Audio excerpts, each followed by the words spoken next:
Class 10th biology main branches topic number 2। पहले topic में हमने बायोलॉजी को डिस्क्राइब किया, आज हम उनकी मेन ब्रांचेस को जो है वो डिस्क्राइब कर रहे हैं। तो बायोलॉजी जो है क्लास 9th के हवाले से ये डिवाइड की जाती है इन 3 पार्टीशंस में, मतलब कि हम इनको 3 हिस्सों में तकसीम कर रहे हैं। सिर्फ इस वजह से तकसीम कर रहे हैं ताकि बच्चों को पढ़ने में आसानी हो, क्योंकि शुरू में जो क्लासेस होती हैं उनमें बच्चों को थोड़ी डिस्टर्बेंस होती है। तो एक को हम कहते हैं कि ये है जूलॉजी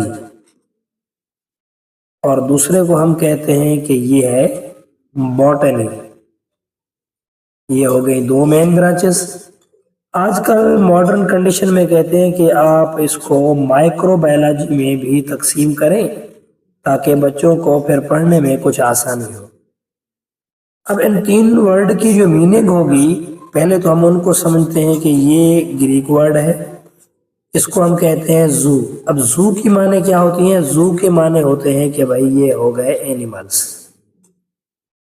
एनिमल्स अब कौन कौन से होंगे? जैसे कि हम भी आते हैं किंगडम एनिमलिया में, तो ह्यूमन हो गए, ह्यूमन के साथ साथ हो गए बर्ड।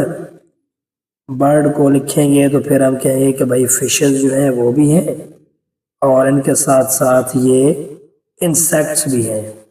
ये सारे हो गए जूलॉजी में।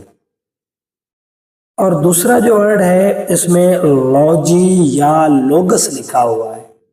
तो लोगस और लॉजी की जो मीनिंग होती है उसमें हम कहते हैं, पहले हम लिख कर आए हैं तो इसमें हम कहेंगे कि भाई ये हो गया लॉगस यानी स्टडी।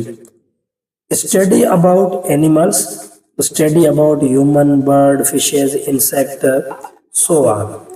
जितने भी एनिमल हैं वो सारे के सारे पढ़े जाते हैं इस जूलॉजी में।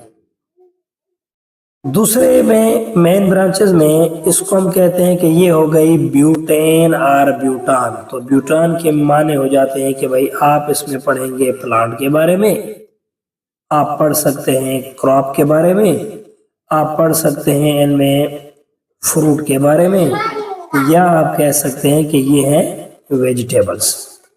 तो जितने भी प्लांट्स हैं, क्रॉप्स हैं, फ्रूट हैं, वेजिटेबल हैं, फॉरेस्ट जंगलात हो गए, ये सारे के सारे जो हैं वो हम स्टडी करते हैं इसमें बॉटनी में।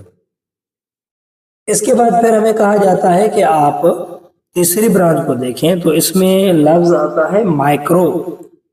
तो माइक्रो की मीनिंग हो जाती है कि माइक्रो के माने हैं टेनी, यानी जिसे हम स्मॉलेस्ट कहते हैं। अब स्मॉलेस्ट इसलिए नहीं कह रहे क्योंकि वेरी स्मॉलेस्ट भी कहते हैं, तो ग्रामर के हवाले से स्मॉलेस्ट कहेंगे, वेरी स्मॉल नहीं कहेंगे।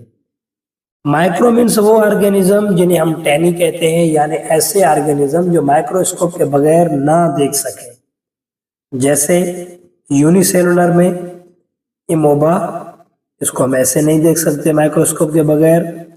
या इनके साथ आते हैं प्लाज्मोडियम जो कि फैलाते हैं मलेरिया की डिजीज, या इनके अंदर आ जाती हैं पैरामीशियम की कैटेगरी। अब ये सारे के सारे जो है ये माइक्रो ऑर्गेनिज्म है। इसमें हम बहुत सारे, जैसे हम बात करते हैं कि भाई बैक्टीरिया आ गए या यूनिसेलुलर और ऑर्गेनिज्म आ गए। तो जो माइक्रोस्कोपिक हैं उनको आप माइक्रोबायोलॉजी में पढ़ेंगे, जो एनिमल कैटेगरी में आते हैं उनको जूलॉजी में पढ़ेंगे, और जो प्लांट्स होते हैं फिर वो कौन से भी काइंड हो, जिस तरह के भी हो, वो सारे के सारे आ जाते हैं इन द बॉटनी के अंदर।